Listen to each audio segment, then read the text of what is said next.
Voici la vidéo de présentation du Sony Xperia Z Ultra. Donc il s'agit d'un phablet, c'est-à-dire un terminal entre le smartphone et la tablette, qui est l'héritier direct d'une part du Sony Xperia Z, mais également de la tablette Sony Xperia Tablet Z. Donc c'est-à-dire qu'on est sur un format assez encombrant, on a une diagonale record de 6,4 pouces. Donc d'emblée on peut voir que le produit est vraiment très imposant. Certes c'est confortable pour les vidéos, pour le surf, mais à ranger dans une poche, c'est vrai que ça reste un peu trop grand pour nous. Pour téléphoner, j'en parle même pas, c'est-à-dire que quand on approche le terminal à l'oreille en pleine rue, on a vraiment l'air un peu ridicule, et c'est vrai que ce produit est vraiment très grand. C'est un produit XXL qui se destine vraiment à un usage, je dirais, plus à la maison que dans la rue en version téléphonie mobile. Donc le produit jouit d'une finition exceptionnelle comme toute la gamme Xperia Z. Donc on peut voir ici le dos, là, le capot vitré qui est vraiment très beau. La finesse est exemplaire. Le produit est exceptionnellement léger par rapport à son gabarit. On est sur un poids de 212 grammes. Donc j'ai dit écran 6,4 pouces, les tranches très fines mais qui accueillent tout de même pas mal de boutons. Ici l'ajustement du volume, le classique bouton d'alimentation qui reprend le même design que sur la tablette Xperia Z ou que sur le smartphone Xperia Z. Ici le port d'extension micro SD, là la prise jack. Et de l'autre côté, on trouve juste deux petits connecteurs pour mettre le produit sur un socle. La carte SIM s'intègre.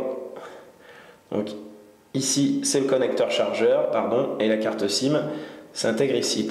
Le capot bien évidemment ne peut pas s'enlever. À l'arrière, donc je vous parlais d'une surface vitrée.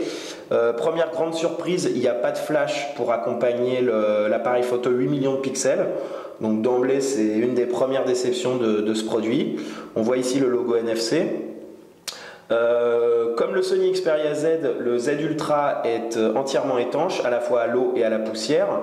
Donc on a réalisé les tests en plongeant le terminal dans un bocal d'eau. Il n'y a vraiment aucun problème, l'eau ne rentre pas à l'intérieur, idem pour les poussières. C'est-à-dire que vous pouvez largement faire tomber le terminal dans votre bain, il n'y aura pas de souci. Le terminal est optimisé pour tenir environ une demi-heure à 1,5 m de profondeur dans de l'eau douce. Donc ne vous amusez pas à aller prendre un bain de mer avec le terminal. Voilà, donc on allume. Voilà.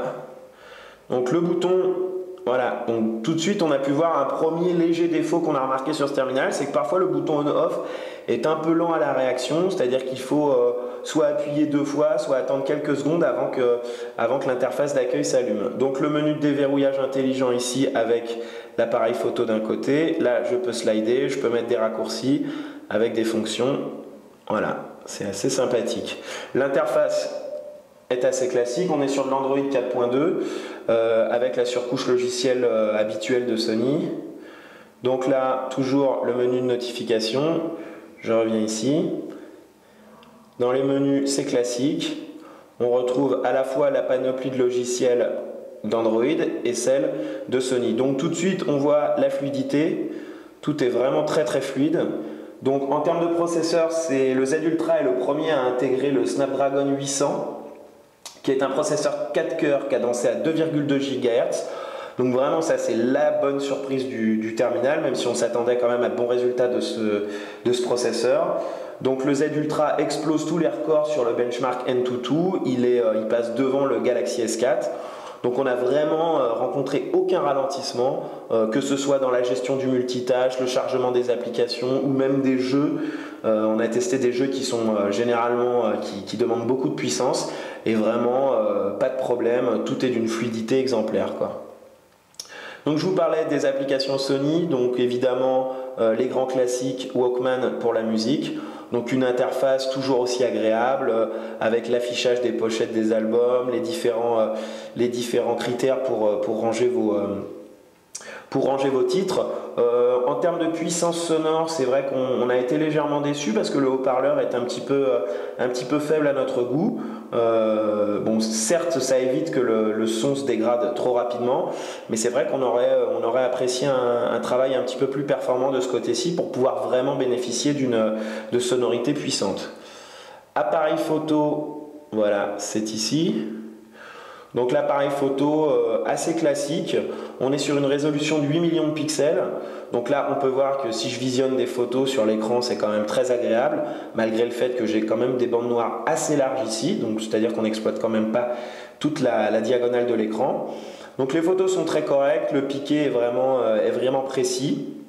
Rien à redire à part, comme ce que je vous disais tout à l'heure, l'absence d'un flash qui va un petit peu limiter l'usage, notamment quand la luminosité va commencer à baisser.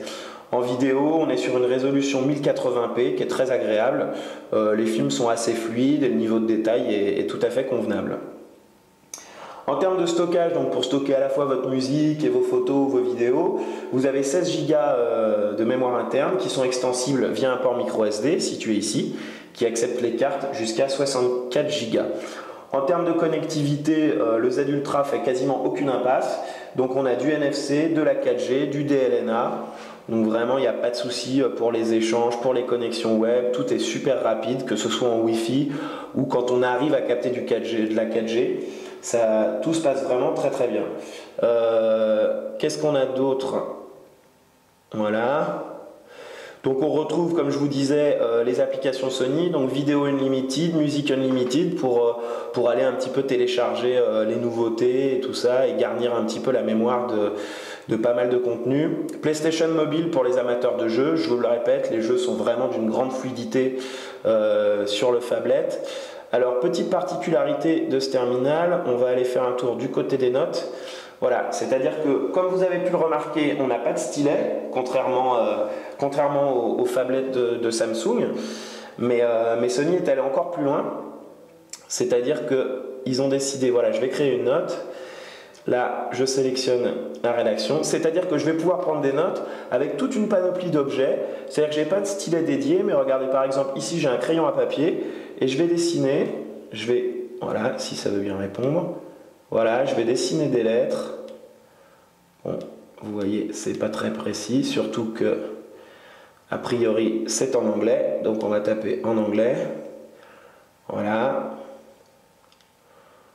Bon, c'est un petit peu laborieux, vous voyez, au début. Mais c'est vrai qu'après un certain temps d'adaptation, ça marche correctement. Voilà, vous voyez, là, ça a été reconnu correctement. Donc ici, j'utilise un crayon de papier, on a également utilisé un stylo, on a également utilisé une clé. Donc ça marche plus ou moins bien. Il faut juste que la pointe soit ni trop fine, ni trop épaisse. C'est une petite astuce qui est sympa, comme ça, pour de la prise de notes. Après, clairement, c'est une fonctionnalité qui est plus une fonctionnalité gadget. C'est-à-dire qu'on va plutôt taper du texte avec le clavier virtuel, qui est en plus assez bien optimisé, c'est-à-dire que vous pourrez le déporter sur la droite ou sur la gauche pour simplifier la saisie, comme ça, et même saisir à une main. Voilà, donc ça, c'était un petit peu le petit plus, mais qui n'apporte pas forcément de vraie amélioration. Donc voilà, donc au final, le Sony Xperia Z Ultra est un produit qui est certes très très performant, c'est-à-dire que franchement le processeur est ce qui se fait de mieux aujourd'hui sur le marché, on a une finition exemplaire, la panoplie de fonctionnalités est très bonne. Petit hic sur la batterie, c'est-à-dire qu'on a une batterie qui dépasse les 3000 mAh, mais qui au final, si elle est très endurante en vidéo, parfois à l'usage au quotidien, elle se révèle parfois un petit peu juste. C'est-à-dire que nous, on a dû recharger le produit après une grosse journée d'utilisation. Donc voilà, donc au final, c'est vrai que ce large écran consomme quand même pas mal d'énergie et on aurait préféré des performances un petit peu meilleures du côté de l'endurance. Donc c'est un produit quand même très haut de gamme qui est commercialisé 729 € hors pack. Donc c'est quand même assez conséquent. Comme je vous disais, très très performant. Par contre, le gabarit, c'est vrai que nous, on a trouvé que c'était vraiment trop encombrant. Sony, je pense, s'en est également rendu compte puisqu'ils ont développé des accessoires pour déporter la fonction téléphonie, c'est-à-dire qu'il existe un combiné miniature qui vous permet en fait de gérer les appels, histoire de ne pas porter le Z Ultra à votre oreille en plein milieu de la rue, ce qui est, je vous le rappelle, un petit peu ridicule.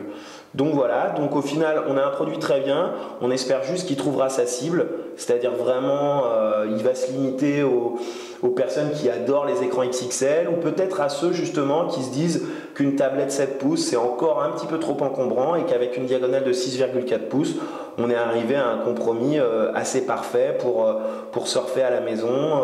Voilà. Donc c'est un produit très haut de gamme, correct, espérons juste qu'il trouvera sa cible.